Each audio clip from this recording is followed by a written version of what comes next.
Hello viewers, in this video let us see how we can build an effective resume. So what you have to understand here is a resume is a passport for your career. Most of us, we are having resumes, but we have a lot of problems associated with our resumes. See, we are not very sure on how to build a resume appropriately. That is the first problem.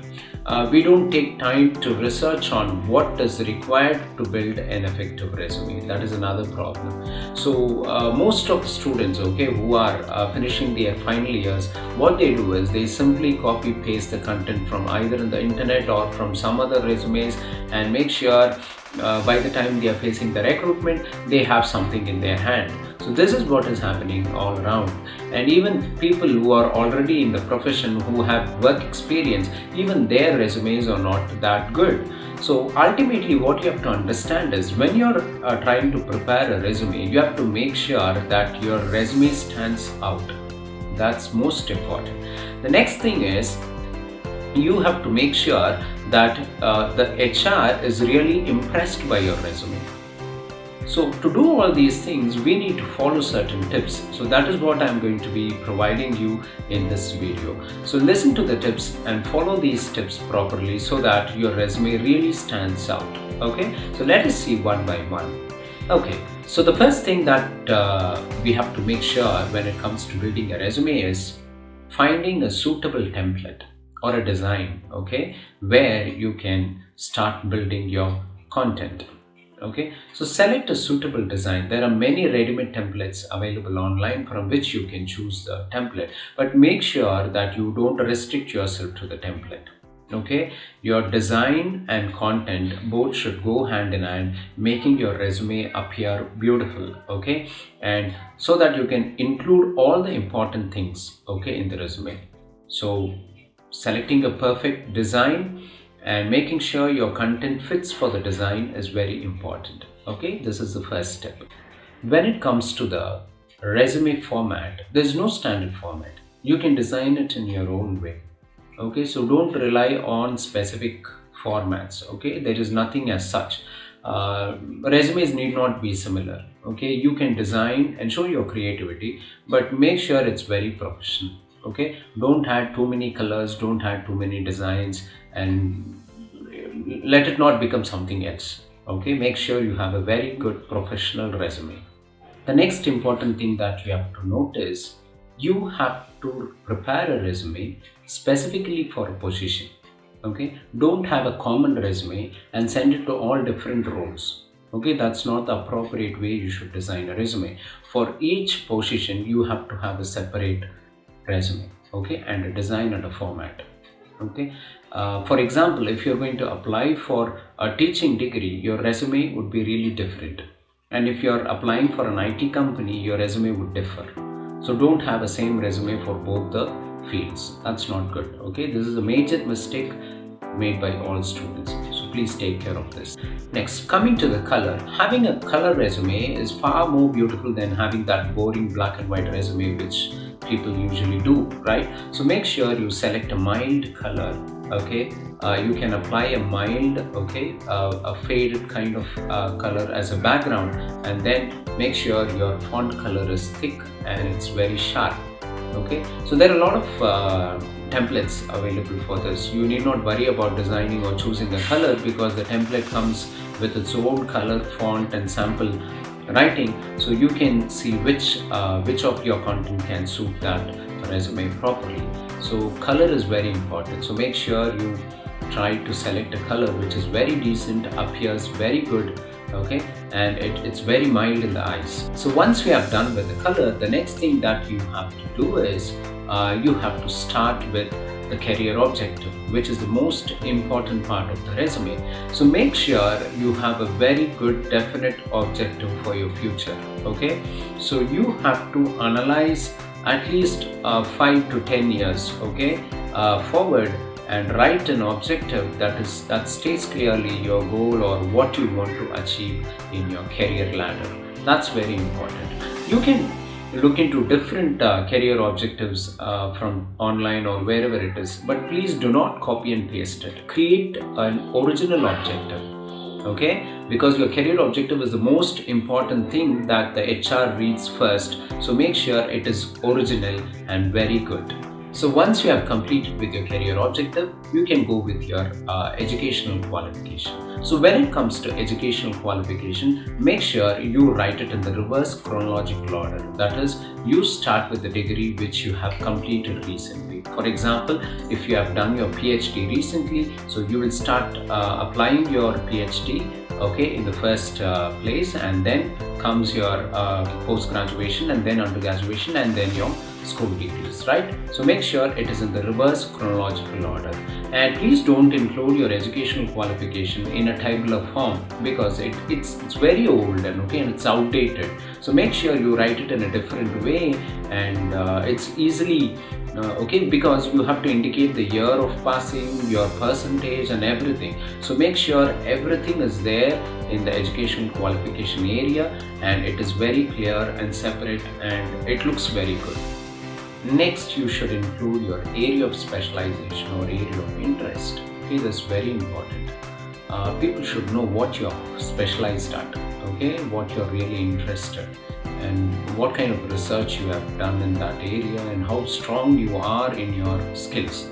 So it is important that you have to include these details in your resume. So make sure you do this. If you have work experience, please write it in the same way, in the reverse chronological order.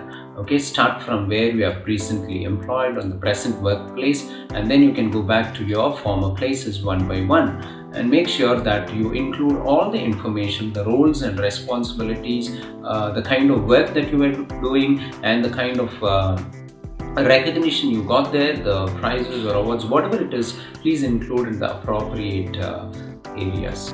Next, in case you have awards and recognitions, you can include all those things in the next place. Okay, and if you have any honorary degrees or certification of completion of different degrees, or whatever you have done extra apart from what your regular work role or your regular study, those things that you have done, okay, for which you have spent extra time and certifications or whatever it is, you can include all those things following your work experience or educational qualification.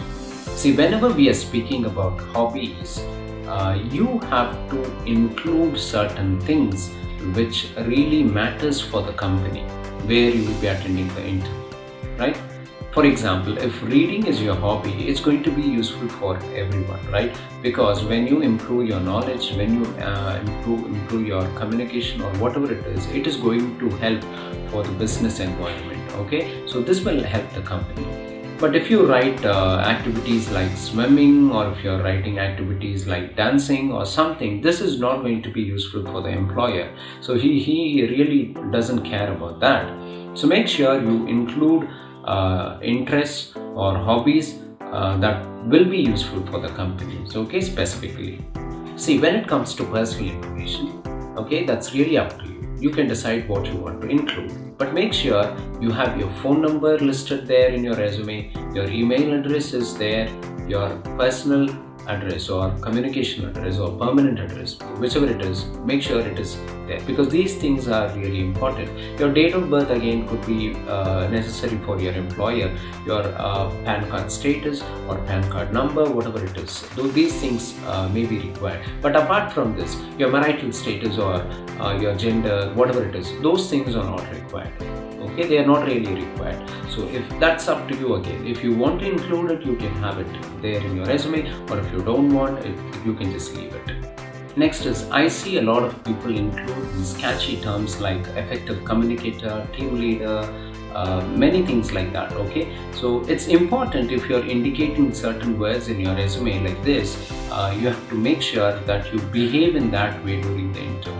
Okay, for example, if the HR asks you, you have mentioned team leader, can you give me one example for a situation where you have led a team? You need to sufficiently speak about this with a relevant example.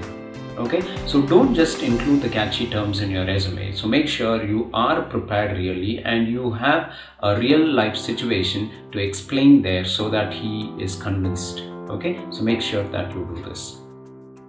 See, some employers are really keen in obtaining your references. So So if you have people whom you really trust and who really know about you, have those references indicated in your resume. It's not really required, but if you have it in hand, that would speak, right? In case your employer want to talk to your previous employer or your research guide, whoever it is, that could be information where you can really show the credibility. Okay, so that's important. Coming to the declaration, see, some people include it, some people don't. So it's really up to you. So I don't find many resumes having declaration nowadays. So it's really up to you. If you feel that you want to include that, you can include. Otherwise, you can just leave it. Now let's look at some general things. So make sure that your resume appears good. Okay. So if you're a fresher, make sure your resume is around 1 to 2 pages maximum.